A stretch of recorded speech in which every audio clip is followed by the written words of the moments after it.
Partridge in a Pear Tree by Lex Jones. Louis Thorold jabbed at the smouldering coal fire with his iron poker, furrowing his brow at the realization that the flames were dying out. With a muttered curse he rose from his battered old armchair and walked over to the coal scuttle, emptying its contents into the fire. The flames roared back to life with such sudden ferocity that Thorold actually fell back into his chair. Another muttered string of curse words came forth. He'd become so jumpy lately, and he chided himself for it.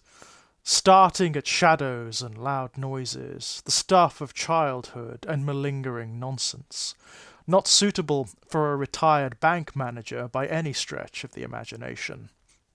The embers danced as they rose before the flickering images cast on the red brick at the back of the fireplace. Thorold stared at them, more captivated by their movement than he was by the book he held in his hands. If one were to ask him, he couldn't even rightly recall the title of the musty old thing. One more attempted distraction from his own thoughts, which, like the fireplace, had lost their light of late.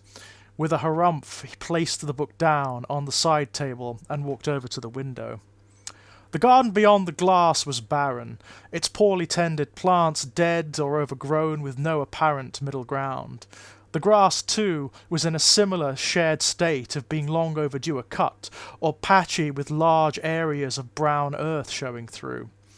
The thick covering of frost gave the garden a more pleasant appearance that it would otherwise lack, as did the slowly falling snow. The bird bath had frozen over, with several long, thin icicles reaching closer to stave off the cold, then turned his back on the window. At this moment, as though it had been waiting for him to avert his gaze, something moved quickly through his peripheral vision. Too fast for Thorold to properly make out anything close to a shape or colour, but far too large to be flakes of falling snow, and moving in the wrong direction to boot. The source of the sudden motion was now sat atop the frozen bird bath, idly pecking at the ice. It was a partridge, brownish in colour, with a blue-grey breast.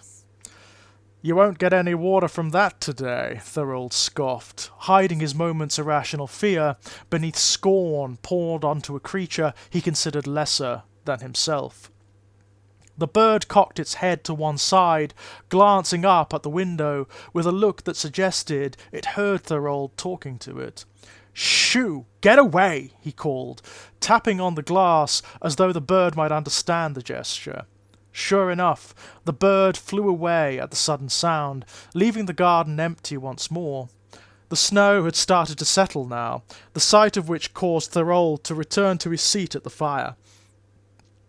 Sleep was a reluctant companion these past few weeks, refusing to join him for more than an hour or so at a time each night. Perhaps it was off comforting others in between the brief moments it might share itself with him, he wondered.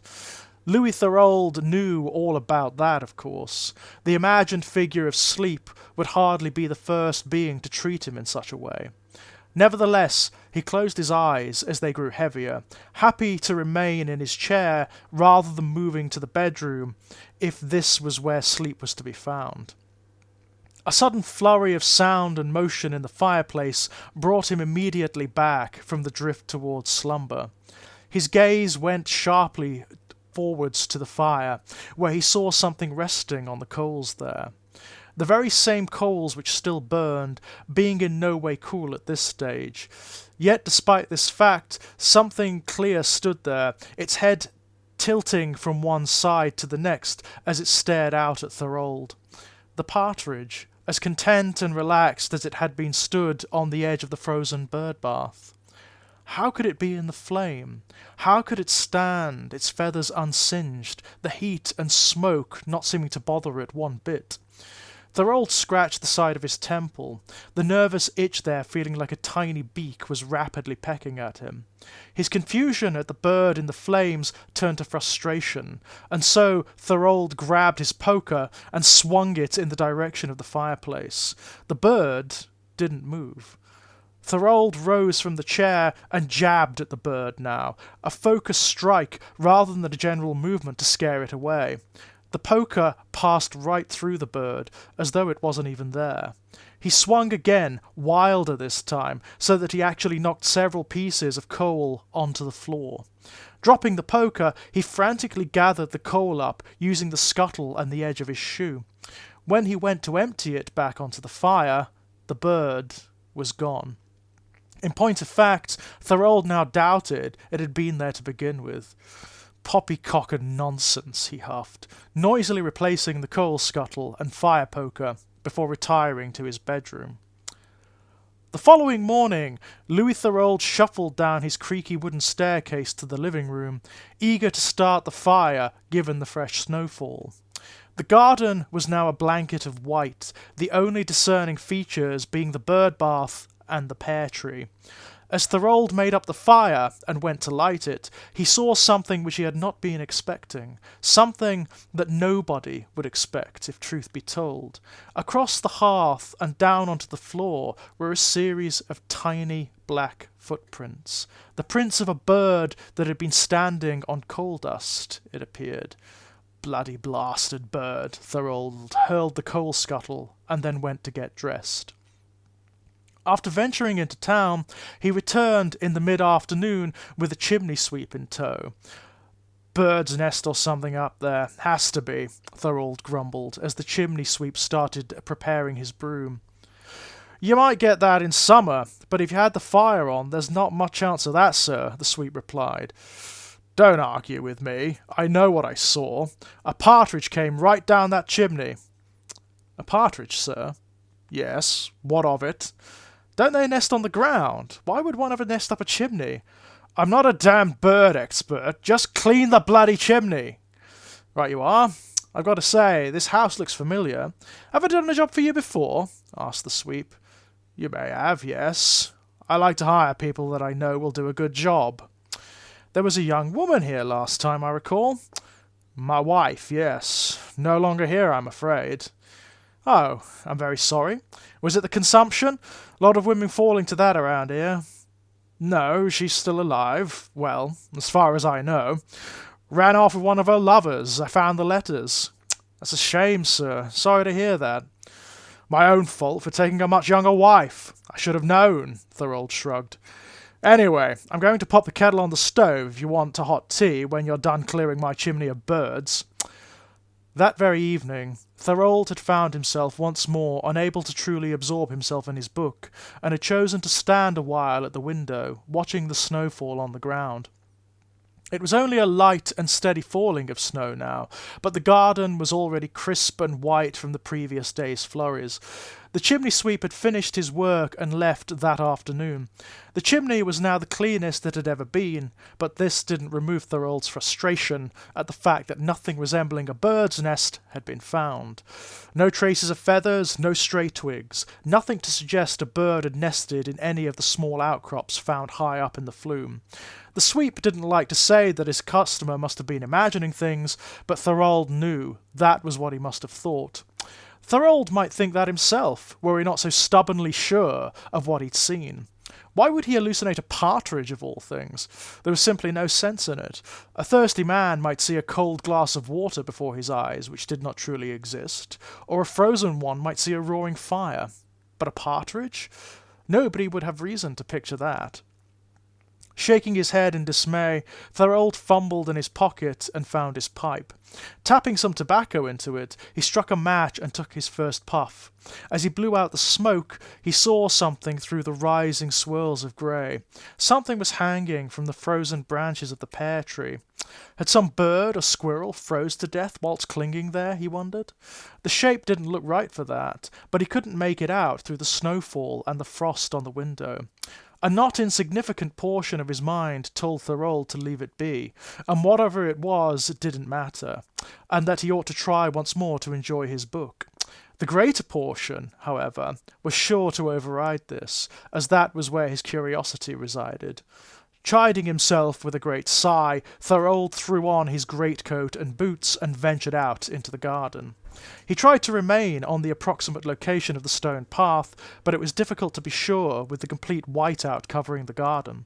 As he got close to the tree, the object hanging from it became clearer, until it was unmistakable. It was a healthy green pear, covered in a layer of frost. "Impossible! Preposterous!" Thorold exclaimed, reaching up and snatching the pear from the branch. He turned it over in his hand.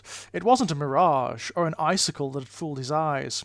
It was a pear, frozen over, but real all the same. Could it have been there the day before? Thorold wondered. Could he possibly have missed it?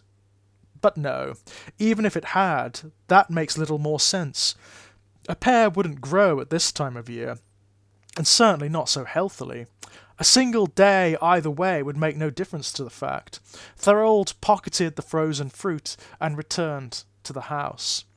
In the kitchen, Thorold placed the pear on a chopping board with a knife and brought it into the living room. This he placed by the fireplace to defrost it, staring intently as the frost began to melt. Why he was so focused on this pear was a mystery he couldn't really answer, beyond it being simple curiosity.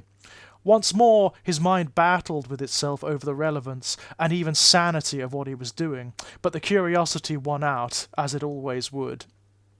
Taking the now defrosted pear upon the chopping board, Thorold raised the knife and carefully sliced the pear in half. No sooner had he done so than a thick, dark red liquid poured out from it. Viscous crimson spilled from the hollow pear over the chopping board and down onto Thorold's lap.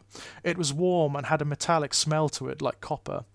Thorold rose from the chair and almost fell over as he looked down at his blood-soaked dressing gown. In a cry of fury and panic, he took up both halves of the pear and threw them into the fireplace. With a roar, the flames took the fruit and consumed it impossibly fast.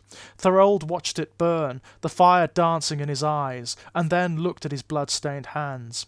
Except they were no longer stained, nor was there any blood on his lap, the floor, or even the chopping board. He checked his hands, front and back, the gaps between his fingers, the tiny slivers beneath his nails. Nothing. No trace of red at all. Thorold dropped to his knees and started laughing. He wasn't sure quite what else to do. "I'm telling you, Ernest, I didn't imagine it. My mind has never dreamt up anything that vivid without some liquid assistance," Thorold assured his friend, as the two men sat facing each other at the fireplace. "Had you eaten? Slept sufficiently?" "Are you asking me as my friend, Ernest, or the professional Dr. Pomp?" "Both," Pomp replied with a smirk. "Then it's true I've had trouble sleeping. But consider it for a moment, Ernest. How much sleep would a man need to be lacking before he'd start to hallucinate such things? You're talking about extreme exhaustion, not a few hours of tossing and turning." "You've also got to take trauma into account, Lewis," Ernest remarked. "Trauma?" Thorold repeated the word with such scorn that he might as well have been spitting it out. "Your wife left you for some young buck, a wife whose affections you'd always doubted. Her actions only served to confirm what you'd long believed, thereby justifying your years of anxiety. A man doesn't easily get past such things in his own heart and mind.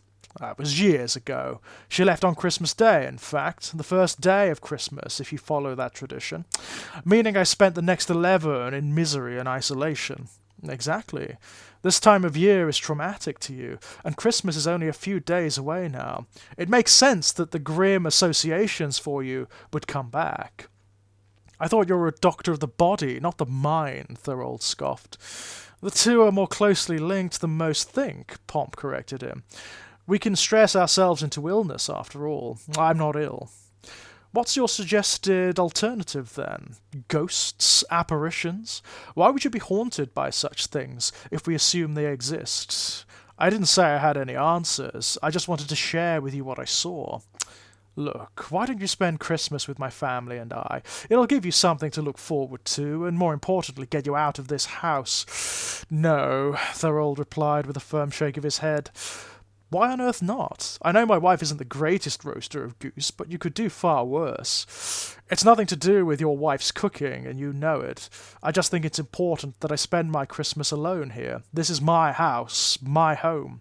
It needs to feel as such, even at this difficult time of year. I can't simply run away from it, hide amongst the company of friends, and then return afterwards. I need to stand my ground, at least for this first year. And if it's thoroughly miserable then, from next year onwards, if the invitation still stands, then I shall partake of the season with you and yours. I can't argue with your resolve, and I do understand. Just don't be spending Christmas Day chasing imaginary birds around your house, Pomp teased. If there are none to chase, then I shan't, Thorold replied, rising from his chair and moving over to the window. He wiped the fog from the glass with his shirt sleeve, the inside of the house being that much warmer than without. The clearing of the glass meant the pear tree was now in full view before him. I've come to hate that tree, he remarked under his breath. Cut it down, then, Pomp replied, coming to stand at Thorold's side and placing a reassuring hand on his shoulder. I could, you know. It was her that wanted it there. Then be rid of it, my friend. Consider that medical advice. I shall. I'll get my axe and... Thorold stopped as he caught sight of something that was not there before, something hanging from one of the branches of the tree. There. Do you see that? See what? There's a new pear on the tree. I can't see any pear, Lewis. That tree is dead for the winter. Look! Look there, on the right. Lewis, I'm going to write you a prescription for some laudanum to help you sleep, Pomp said with a sigh, taking his prescription pad from his pocket. Make sure that you eat before you take it. Thank you, Thorold conceded. Dr. Pomp stayed for one more brandy, and then put on his overcoat and said his goodbyes. He wasn't sure that he'd see his friend again before Christmas Day, and so the compliments of the season were expressed before he left. Alone once more, Thorold immediately put on his coat and boots and took an axe from the storage cupboard. He'd brought the thing years ago, and never once used it, but it was finally about to earn its keep. The axe gripped firmly in his gloved hands, Thorold went out into the garden, trudging through the snow, which had only deepened from the night before. The glistening, frozen pear he'd seen from the window still hung from the otherwise barren branch, but he ignored it and swung his axe straight at the trunk. After several strikes, his axe lodged itself in the wood, requiring him to place a foot on the tree and leverage the blade back out. He heaved 3 times, and on the third the axe came loose, sending him toppling backwards to the ground. From the tree there came a creaking, cracking sound, and Thorold watched as a vertical crack split the tree open from the base where he had been hacking, right up to the top from which the branches extended. Thorold expected the crack to cause the tree to fall into 2 halves, but it remained standing. The crack went deep, but not deep enough to cause it any real structural damage, it seemed. Using the axe as leverage, Thorold pushed himself back up onto his feet and dusted the worst of the snow from his coat. He felt damp and cold now, but it wouldn't deter his work. The tree had proven more resilient than he expected, but that was no reason to give up. His resolve regained, Thorold gripped the axe once more and approached the tree. It was only when he got closer that he dropped the axe in shock. Inside the crack, nestled all the way up the centre of the tree, were the chalk-white bone segments of a human spine. Surrounding these were pulsing red and purple veins. More horrifying than either of those was what lay further up the tree, a heart. Dark red, beating loudly and powerfully. The sight of the tree's impossible innards made bile rise up in Thorold's throat, and yet he remained rooted to the spot. He was only shaken out of his frozen fear by the call of a bird at the top of the tree. Glancing sharply to the right, he saw the partridge, sat atop the very branch from which hung the frozen pear. Thorold watched in horror as the partridge pecked at the fruit, the tiny hole it created immediately running with thick red blood. "No!" he screamed, turning and falling over his feet, stumbling repeatedly as he dashed back into the relative safety and sanity of his house. To say that Louis Thorold spent the remainder of the day drinking wouldn't be an untruth. In point of fact, he did little else. He'd locked the doors and checked them twice, and even closed the curtains over the window, which gave view of the garden. He didn't want to see the tree. He daren't. Nothing good could come from seeing it again. If the unnatural innards of the thing were still there, this would only further Thorold's panic. If they had gone, this would strengthen the suggestion that he might be seriously ill in the head. Ernest hadn't said it in so many words, but that was what he thought. Thorold was sure of it. Better to shut the thing out and banish the sight of it. Let the thoughts of it be lost in a drunken haze. Thorold staggered about the house with his second bottle of brandy clutched in his hand. His feet took him unsteadily from one room to the next, ending with the guest bedroom, which had been used for the past year to haphazardly store his wife's clothes and belongings. Apart from the tree, all evidence that she had once resided here was now heaped in dust-covered piles in that room. Thorold hadn't been in the guest room since the last personal belonging of Ida's had been tossed in there and the door closed behind it, yet his drunken mind now led him there with little hesitation. Securing his balance with a shaky hand on the foot of the bed, Thorold glanced around the room. Atop the nearest pile of discarded clothes was a photograph he'd paid for, showing his young wife only scant days after their wedding. He had paid for the photograph himself, but had wanted only Ida to pose for it. He disliked photographs of them together, her youth and beauty alongside his age and weariness, only being exaggerated further when captured forever in a still image. He lifted the picture by its bronze frame and blew the dust from it, a small spider retreating around the top right corner and hiding under the back of the frame. Ida, my Ida, he sobbed, tracing his fingertips over her perfect features on the photograph. He sniffled and then wiped his nose on his sleeve. His demeanour changed now to anger, his face furrowed in a frown. This is you, isn't it? I should have known. You always had to torment me. You thrived on it, fed on it like some parasitic beast, draining the joy from me. You couldn't just let me be at peace, could you? Thorold tossed the picture to the floor, the glass breaking and several shards falling away. The photograph lay face up on the ground, continuing to stare up at him as his angry tears fell down towards it. It was your own fault, Ida. All I ever did was love you. And what was your response? To gallivant around with your lovers, one after the other, taunting me, humiliating me. Many said the age gap was too big. 10 years is nothing. It's true. A woman finds her adult mind many years before a man does, so a decade or so works in the man's favour. But 30 years? Perhaps that was too much. But you needn't have accepted my offer of courtship, or later of marriage. You could have declined, Ida, rather than accept and bring me so low. You cannot blame me for what I did. You can't. I wasn't going to let you leave with him. What dignity did that afford me? Had I not suffered enough? The picture remained motionless, but the eyes now took on a bloodshot quality. The red in them grew darker, thicker, until a steady stream of blood now ran down the face and body of the photograph like crimson tears. Thorold lifted the picture and looked at it more closely, wanting to be sure of what he was seeing. Sure enough, the blood now pooled at the base of the picture frame, beginning now to spill out and drip down onto the floor. You're at rest now. Why can't you leave me be? Let me have some peace, he yelled, tossing the picture across the room. No sooner had he done so than the room seemed to echo with the sound of a woman sobbing. It came from above him, below, behind, and directly in front, from every inch of that room, the same room which housed everything that had been Ida's in life.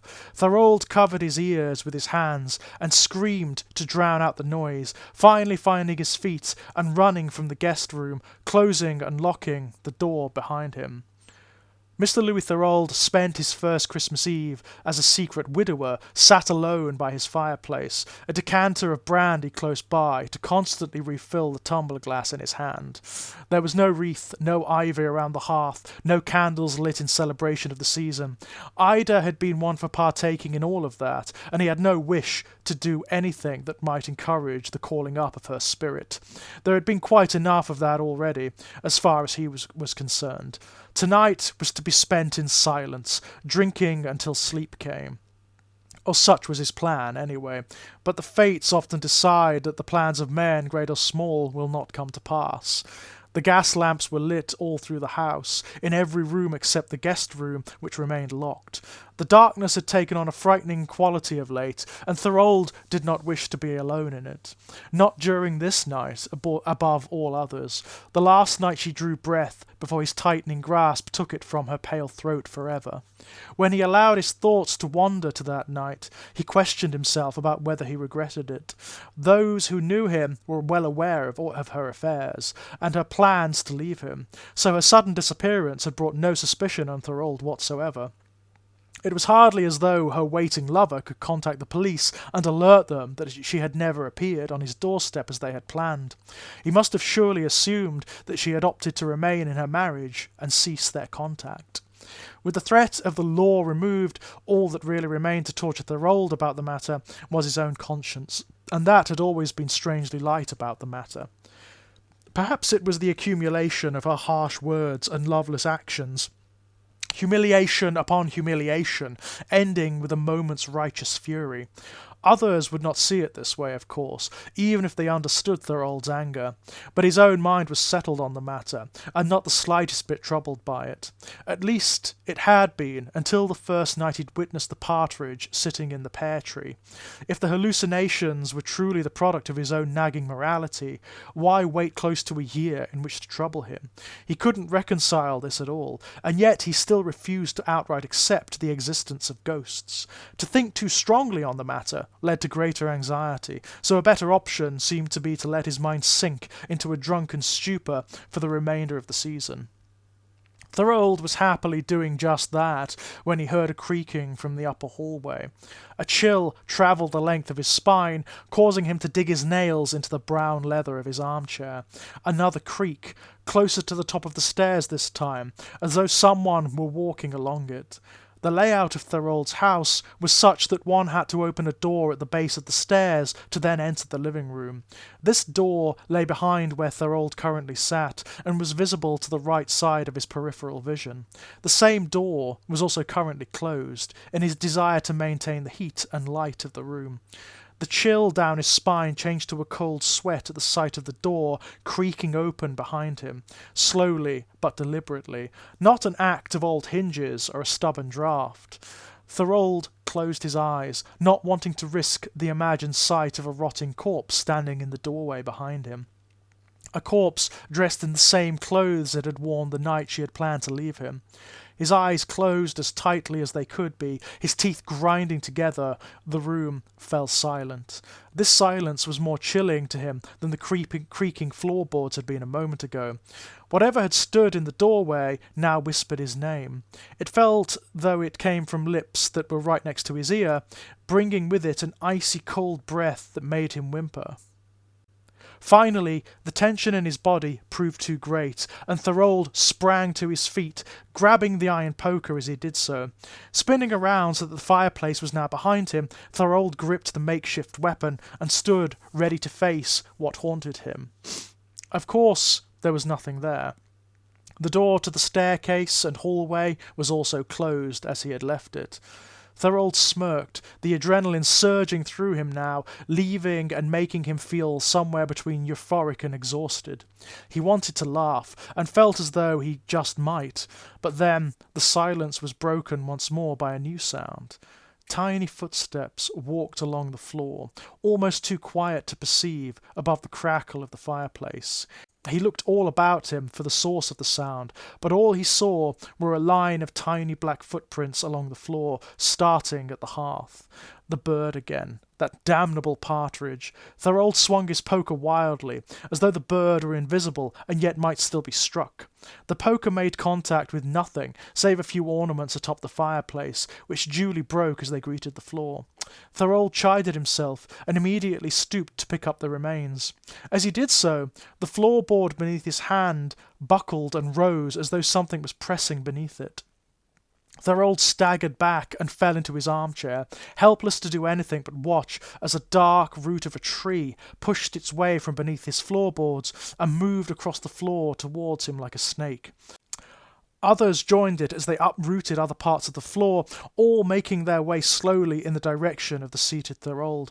Overcoming his desire to remain fixed to the spot once more, Thorold jabbed the closest of the snaking roots with the poker, pinning it to the floor. He then grabbed the coal scuttle and filled it with hot coals from the fire, and quickly ran out of the house, not even bothering to put on his coat or boots. The garden path was full of fresh snow, and Thorold's house slippers were hardly the safest footwear to navigate it. Nevertheless, he made it the length of the garden without slipping, standing before the pear tree, now with his scuttle of hot coals. As he gazed upwards, the tree was now full of frozen pears. The crack he had caused was still there, the pulsing heart clearly visible at the top along with the chalky spine that ran down the centre and the veins that surrounded it. Good, he thought. This only confirmed its realness. The handle of his chopping axe stuck out from the snow where he had discarded it, and with his free hand Thorold now took this in his grasp. "Get back where you belong!" Thorold screamed, emptying the hot coal scuttle into the crack of the tree. The trunk caught fire instantly, far faster than should have been logical, as had the pear when he had tossed it to the flames. The pear tree seemed to writhe like a living thing, its branches flailing like the limbs of an octopus. The dangling pears started to drip with blood as the fire removed their covering of frost, forming a pool of blood that encircled the burning tree. Thorold now discarded the empty coal scuttle and took the axe in both hands, then began swinging it furiously at the tree. Each impact caused a burst of blood to spray his face, but despite this and the heat, he continued. He would not rest until he was done. Several of the burning branches leaned downwards and reached for Thorold, forming what might be described as crude hands with too many fingers. Thorold ignored this, as he also ignored the way in which the blackened wood above the pulsing heart seemed to now form the face of his dead wife. He closed his eyes to it and kept on hacking, roaring in pain and desperation as the flames started to spread across his arms and back. The policemen who arrived the following morning were not happy at having to come out to such a grim sight on Christmas morning, but they did their duty all the same. Louis Thorold's neighbours had been away with family for most of the Christmas Eve, arriving back early morning in time to see the aftermath of Thorold's actions. The police were promptly alerted and arrived as soon as they were able. What they found was the charred remains of a tree that had been evidently set alight and then hacked haphazardly with no rhyme or reason.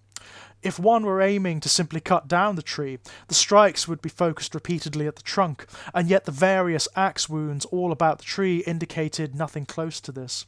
Whether it was the fire or the hacking of the axe, a combination of both or something else entirely, the police could not say. But whatever the reason, it was the case that the tree was now completely uprooted and lying flat on the garden in a pile of ash and snow.